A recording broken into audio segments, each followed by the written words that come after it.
I've been following your work for quite a while in Instagram. It's very attractive for me to find a painter, a painter that does painting, that paints, and I'm very curious to know about yourself, about painting in Netherlands and the art scene.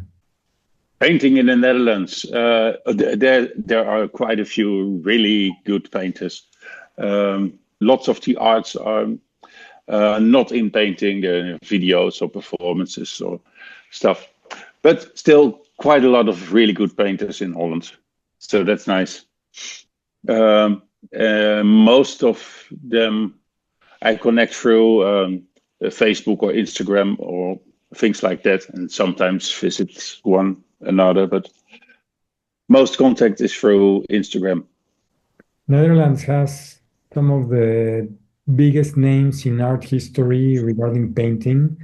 Is it painting still very strong and is it taught in the schools and is it really valued or has it gone through the harsh treatment that we've seen and we've lived and experienced in other parts of the world?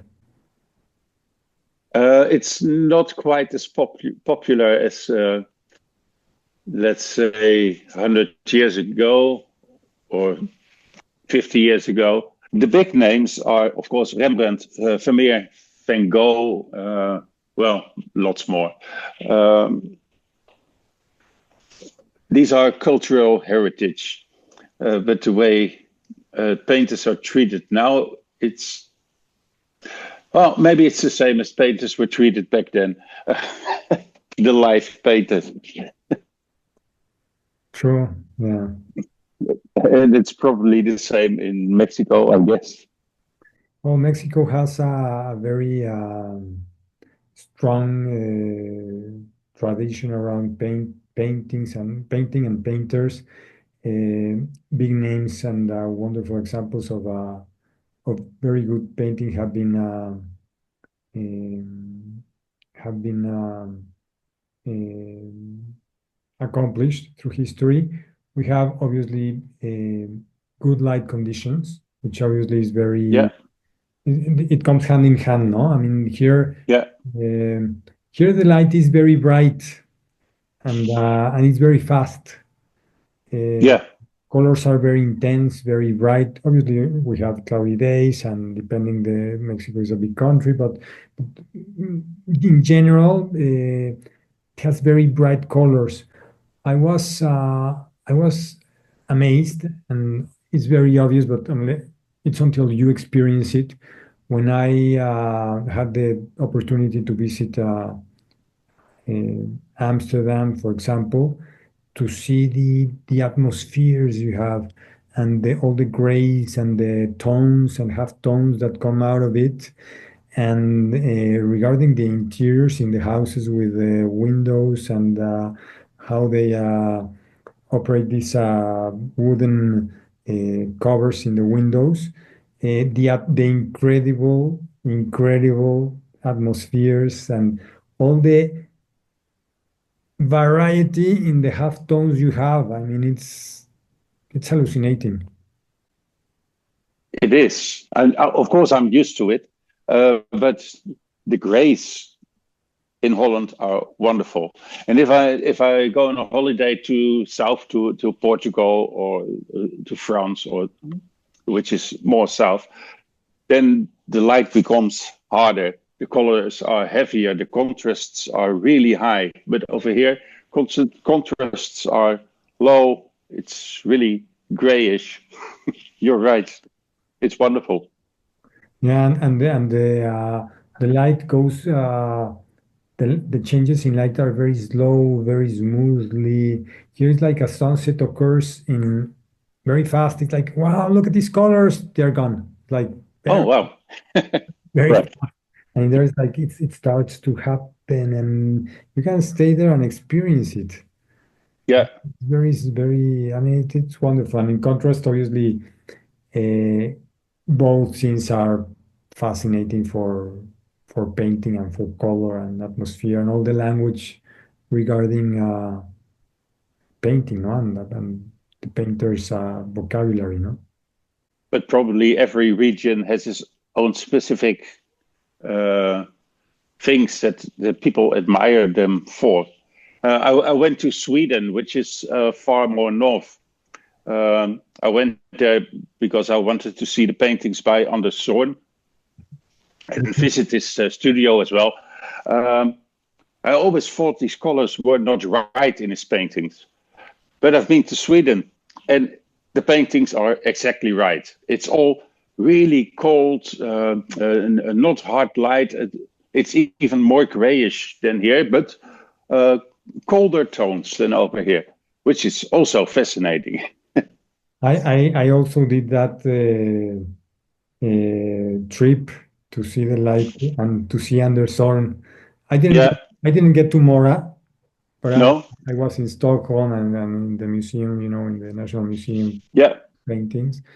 But I get exactly what you say, and also I mean it's incredible how he achieved his richness in color with very few colors, no? The less colors, yeah, the more richness you can achieve, no? yeah, true.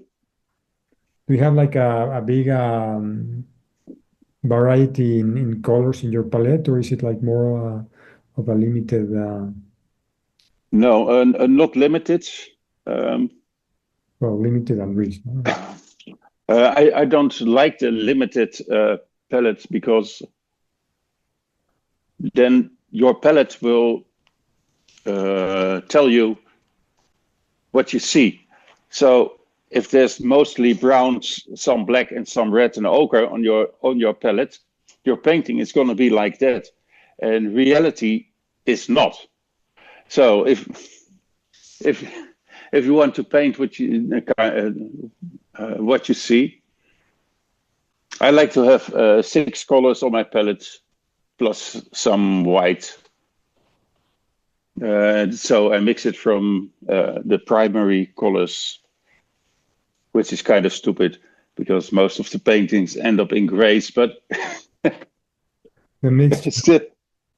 still I want to have those 6 colors at my palette so I can move in any direction all the times. I saw through your Instagram that in the past days you had like an important activity regarding open studios, and Yeah. how was that?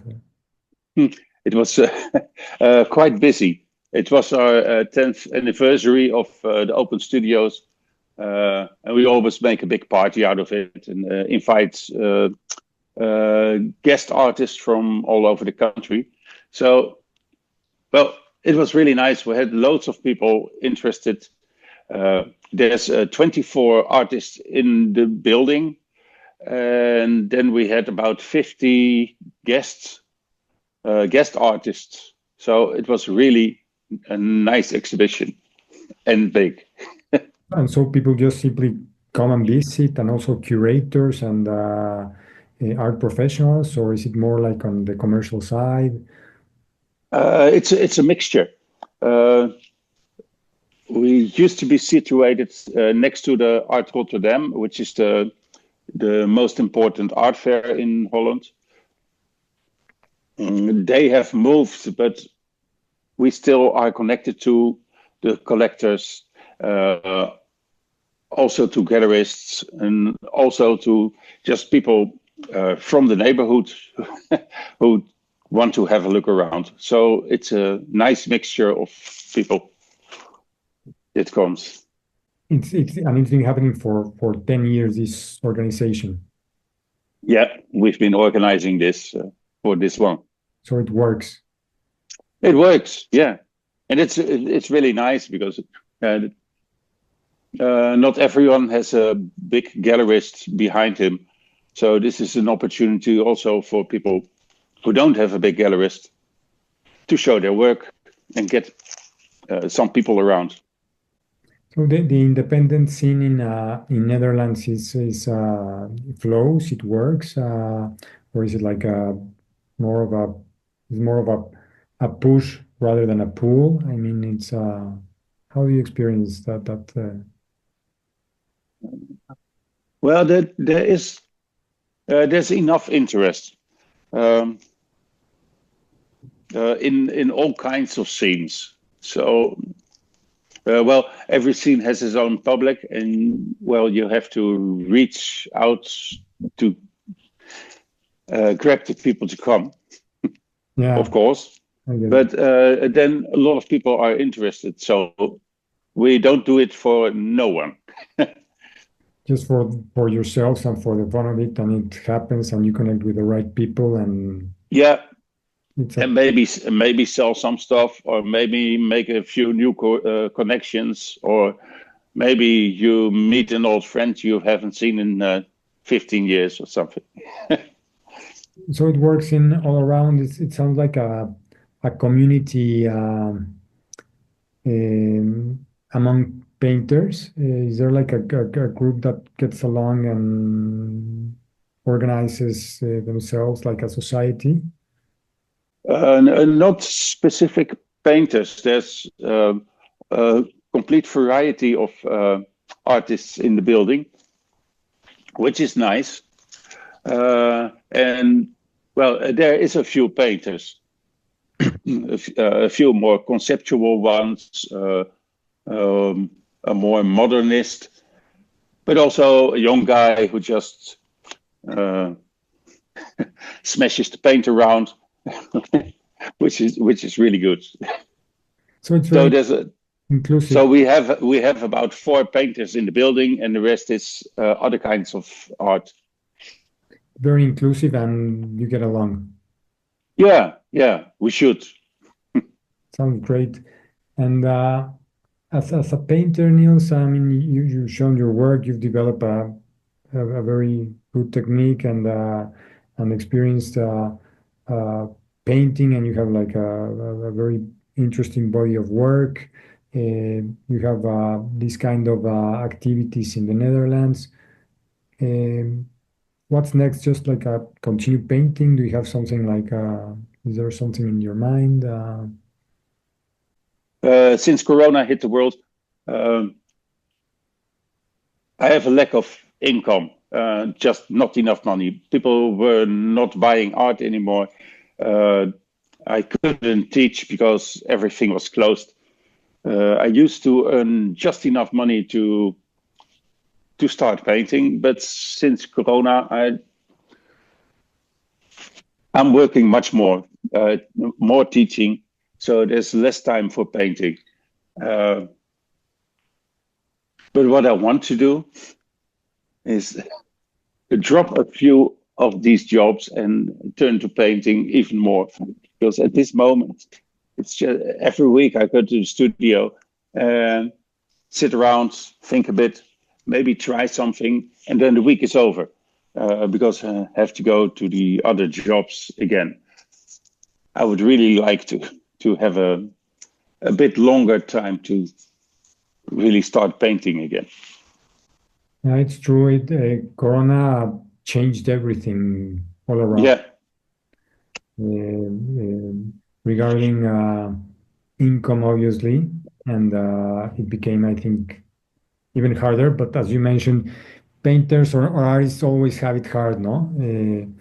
But I yeah, think it turned like even more difficult for everyone, and also the dynamics. No, everyone is very connected to the screen and to the digital thing. yeah. And regarding like going to an exhibition and see painting and relax and contemplate it, it changed. It changed. Yes. So it's again, I mean, it's fascinating to have the opportunity to simply connect and talk to someone in the other part of the world and simply to connect through painting and through art and through life itself, and uh, and also see that we're living at same conditions with certain varieties, but it's sort of the same thing in Netherlands or Mexico or the UK or the US, even. Yeah, yeah. Things really changed, and also with with Corona, what you mentioned, more online, more communication happens online. So people get famous by just showing their face and talk about things they do. You don't have to be a good painter to get famous. And people go less to painting shows, so it's kind of difficult. And also for a painter, this screen is a source of light. So it never represents a painting because a painting has no light in it. So every painting I look on the net, it looks, well, it doesn't have anything to do with the real thing. So it's hard to present your paintings in this digital world. But then never mind, we have to keep on going. Yeah, it has its benefits, but at the same time, as you say, a digital image is not painting. It's not the painting. It's very No, different from it. And it's a complete different experience. I don't know, it's an illusion of the painting. It alters the experience even, no? yeah. And I And used to really like that. And also I like most of the image material that I use for my paintings is photographs. I get them everywhere from internet, from social media. Well, when I go to work, I always have a camera on me, so I shoot images, use everything I find. But then I'm always using these digital images on the screen, which is really strange. And for me, it works out in the end that my contrast in the paintings are going down because the screen is screaming of color and light. So in my paintings get grayer and grayer and grayer as a reaction to all this boldness. yeah, that's a thought. I mean, we talked before about the atmospheric conditions in Netherlands or in Mexico, but at the end, the screen looks the same in Netherlands or in everywhere else, no? Yeah, it's bright. Yeah, I mean, the screen doesn't get cloudy or in one color No, or in the other. no, and it's the image is always clear. Everything is as sharp. Your face is as sharp as the sketches that are behind you, or are they etchings? What is it? What I see? Yes, Drawings, maybe. etchings, yeah. Well, not etchings, Yeah. sketches with a pencil. Yeah. But it's really strange. But, when you walk outside and you look at things, then one thing you see clear, and the rest is more like a blur. Or you turn around and you see something, or you think you have seen something, but then you turn around again and it's gone. This image on the screen, it stays, which is also really weird. Yeah, well, that's a thought because I mean, we were talking about the weather in Netherlands, and I mean, when I see you in the screen, you could be in Mexico City, right next to me. I mean, Yeah, the light you look even brighter than me in a sunny day here in Mexico. So, yeah, so it's very tricky, but at the end of the day, as you mentioned, it also can be a useful tool to enrich one's work, no? yeah. Especially since a lot of communication and a lot of people's lives is spent in these machines as a mirror.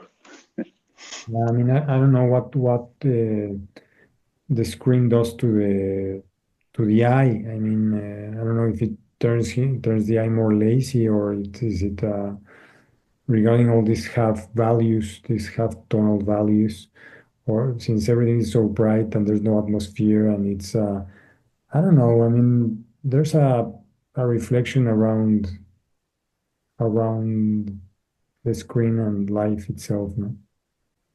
Yeah. Well, I think the most important fact is that everything is bright, and people tend to read images or read screens. So it's just about, oh, there's this is a house, this is a human, this is a dog. We can paint that. I think it becomes painting also becomes more of storytelling, adding up things, items in the paintings, and it's not about atmosphere. Most of the contemporary paintings are really storytelling, and everything is bright. Narratives, bright narrative. Narrative, yeah, Yeah. which is also funny, but Yeah. I think it has to do a bit with the life on the screens. Yeah, that's how it has altered also painting itself, no? Yeah. What does a painter do? He just walks around in life and works a bit, eats a bit, and have a look and try to paint it. Try to paint what you see in a way. It can be more of an anecdote, can be more of an atmosphere. It doesn't really matter. But most important thing, I think, is a painter paints. So he gets up, grabs his brushes and pushes some paint around to see what happens. But that's always been my way of doing. And a reason to live, no? Yeah, To wake up. and think about the images you're going to make, or images. How can I catch this this weird life I'm in? There's no breaks. It's like work on life working, no? It's always No, there's no pauses, no vacations. Even in vacations or you're working, no? Your mind. yes, always, yeah, and even in the dreams, you Yeah, solve painting problems. Oh no, I got the wrong way out of that in that painting. Well, never mind, the new one. yeah. It's happened to me too, and everything gets solved in your dream, and it looks wonderful, and then you wake up, and it's just a dream. But then you go to the studio and try to do it the way you dreamt it, and it doesn't work. It doesn't work, no. But then you probably get something else, and Yeah, maybe something good, maybe something bad. If it's bad, hit it, and maybe it turns into something you never know.